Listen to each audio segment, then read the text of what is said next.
You're supporting ideologues who claim that all truth is subjective, that all sex differences are socially constructed, and that Western imperialism is the sole source of all third world problems. The man in that video, Dr. Jordan Peterson, is with us right now. He's a University of Toronto psychology professor and author of the world hit book.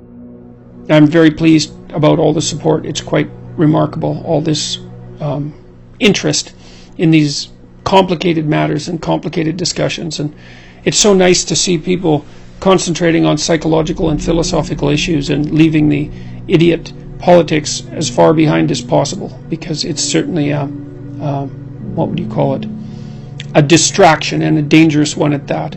So it's so funny talking to the mainstream media types, because everything they talk about has to be viewed through a political lens. And although I continue to insist, I did BBC Hard Talk, which was aired today, and that was a classic example of an interviewer being entirely scripted and trying to push everything that's happening around me, I suppose, into a political narrative. And it isn't political as far as I'm concerned. Not everything is political, despite the insistence of people who feel that the personal is always political. It's like, no.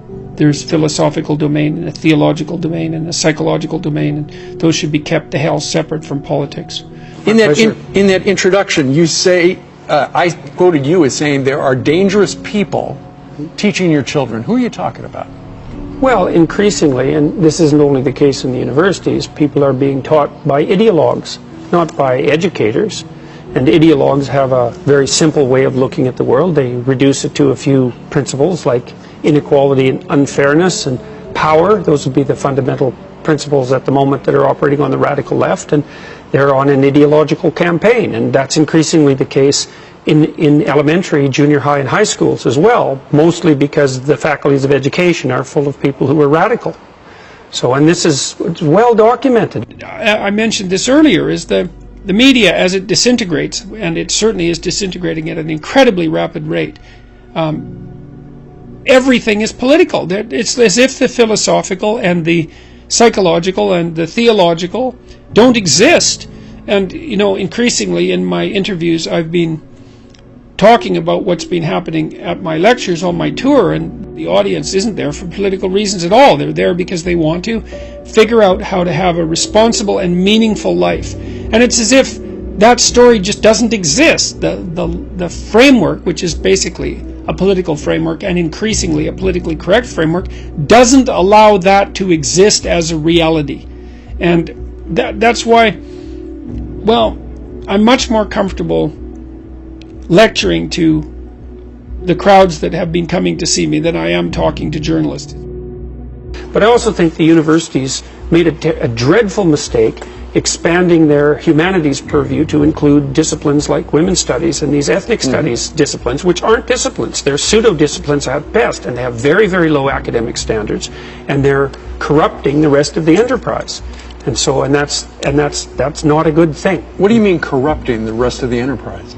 Well, you need to have standards in education, and the fact that disciplines emerged that had no real methodology and no method of proof, no philosophical background, no real history, meant that, and that they became degree-granting enterprises, and that they emerged to produce political activists, which is exactly what they advertise on their websites, means that you've got a fifth column of ideologues operating behind the scenes, and they spend almost all of their time engaged in political activism, you know, and that's not good for the university as a whole, by any stretch, or for society as a whole. It means you have to confront things right then and there, which is, I suppose, why so many of my interviews have been, in some sense, confrontational, because people will impose a thinking agenda on the flow of the conversation. This is especially true in the mainstream media. It happened again recently with BBC's Hard Talk.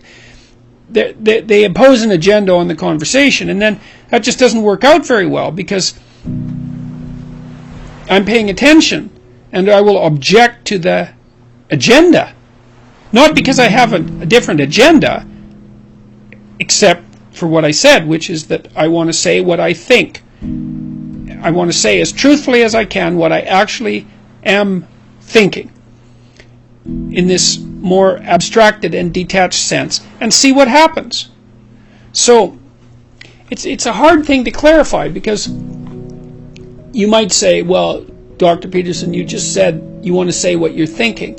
But it's not exactly the same thing. It's not like I'm thinking strategically. I'm listening, thoughts emerge, and I say them. I'm not trying to manipulate, I'm not putting spin on things. I'm not trying to manipulate the conversation in any particular way. And again, the reason for that is because I decided a long time ago, probably 30 years, that there was no more effective way of dealing with a complex situation than to try to say what you believe to be true. And not to manipulate it, none of that. It just doesn't, because those are all lies as far as I'm concerned, that kind of manipulation and spin. So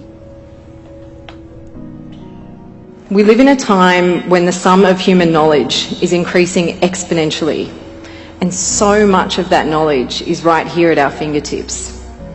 But are we really taking advantage of that knowledge, or are our minds made up for good? Now, there's one small complication. Not all of this new information is created equal. In an age when we're inundated with conflicting messages, and there's so much information out there that is designed to mislead and deceive us, being able to assess what is quality information and what is not is one of the most important skills we can teach each other, share with each other, and with our children. One of the things I was arguing with Sam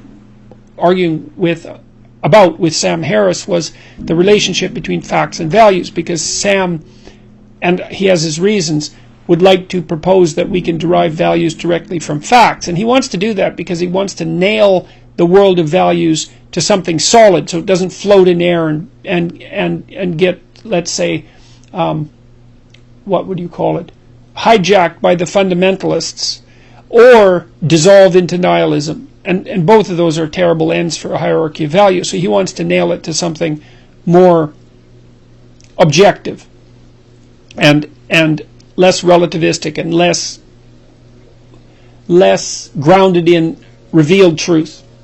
That removes it from the domain of fundamentalism. And so I can understand his point and why he wants to do that. But the problem is that it isn't easy to derive values from facts, because there's an infinite number of facts and, by necessity, a very finite number of values. In fact, most of the time when you're doing something, you're reducing the whole world to one value, and that value is encapsulated in whatever goal you happen to be pursuing at the moment, or whatever you're paying attention to, which is also a form of goal-directed pursuit. And so I've also figured out that, and I kind of knew this, but I could articulate it better now, that you look at the world of facts through a hierarchy of values, and that hierarchy of values is instantiated in your nervous system and simultaneously a social construct, because you pay attention to things of value that you and everyone else have established as valuable through a process of social negotiation. And you need to pay attention to what you think that's valuable that everyone else thinks is valuable, because otherwise you wouldn't have any basis for shared attention, and you wouldn't have any basis for trade with other people. So that's another thing. So that's really been helpful, because so now I've figured out that you reduce the infinite world of facts to the finite world of values by viewing the world of facts through what's essentially a dominance hierarchy of value. And that exists both out in the social world and neurologically at the same time. And so that's been unbelievably useful to figure out too, and part of a mystery that I've been trying to untangle for about 3 decades.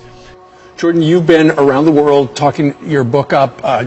People stop you on the street all the time now. What's the one thing you have learned since your book, 12 Rules for Life, An Antidote to Chaos, came out?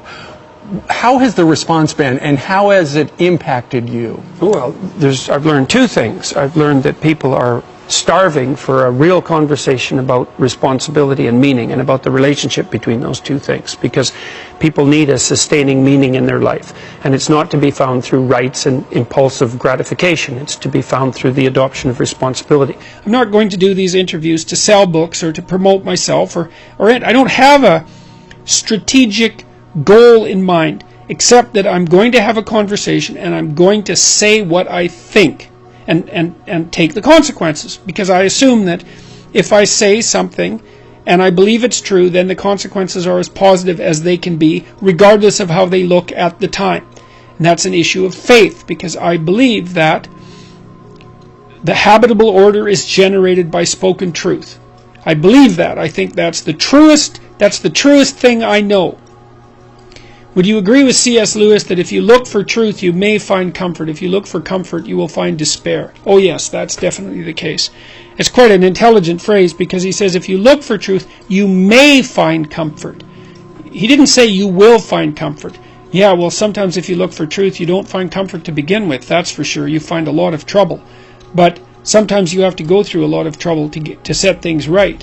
If you look for comfort, despair, well, the reason for that is that you can't look for comfort in life. Life isn't about comfort. Life is a deadly game. It's a game of life and death. It's a game of good and evil. Everything's on the line. Your sanity's on the line. Your freedom from pain is on the line. Your freedom from despair is on the line. Your family's on the line.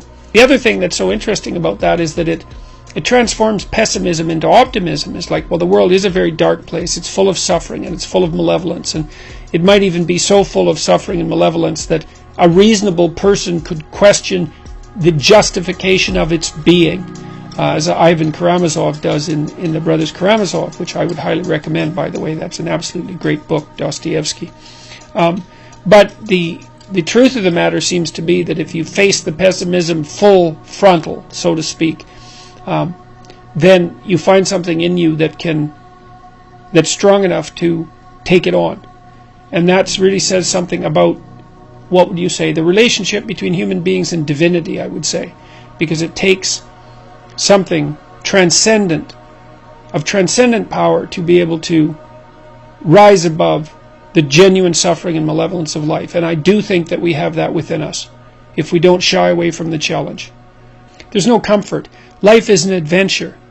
And I think the greatest adventure that you can possibly have is the one that you find if you look for the truth. And that's a good place to stop.